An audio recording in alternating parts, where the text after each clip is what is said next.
Maintenant que vous avez sauvegardé la totalité des fichiers de votre site internet, il va falloir sauvegarder la base de données. Alors ici par exemple nous sommes toujours sur le site fic.fr. Alors dans le cas d'un client graphique web, eh bien il a un accès à la plateforme cPanel, mais pour quelqu'un qui est hébergé chez un autre hébergeur, il peut aussi auprès de cet hébergeur avoir accès aux bases de données. Donc dans le cadre d'une interface cPanel, il suffit de taper derrière l'adresse du nom de domaine cPanel, de valider. On nous demande donc à ce moment-là de rentrer un identifiant et un mot de passe. Donc ce mot de passe, je vous l'aurai communiqué. On arrive sur cette fameuse interface cPanel. Alors, d'ici, vous allez pouvoir gérer beaucoup de choses. Vous allez pouvoir gérer par exemple tout ce qui est adresse mail, vos comptes courriers, accéder à vos mails, créer des nouvelles adresses mail liées à votre site internet, etc., etc. Mais là, pour le moment, ce qui nous intéresse, ça se trouve un petit peu plus bas, ici, dans la rubrique base de données. Alors ici, on va cliquer sur PHP MyAdmin. Et on arrive dans cette fenêtre d'édition. Alors votre base de données, elle va se trouver ici, là, en premier. C'est pas information schéma, mais c'est la première.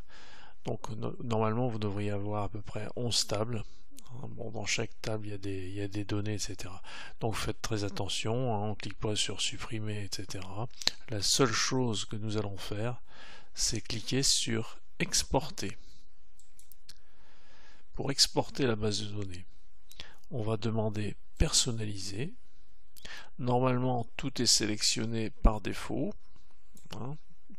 Toutes les tables sont sélectionnées. Puis je clique sur tout sélectionner, rien ne se passe. Et ensuite, on va lui demander de diriger donc la sortie vers un fichier, mais on va demander un fichier zippé.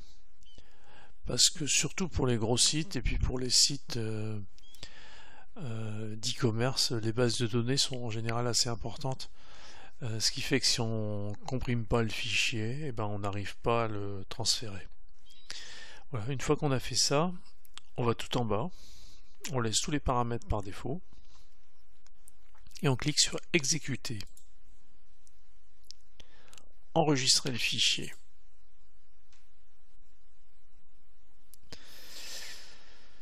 Voilà, donc ça, là c'est très rapide parce que c'est un site de démo, il n'y a rien dessus.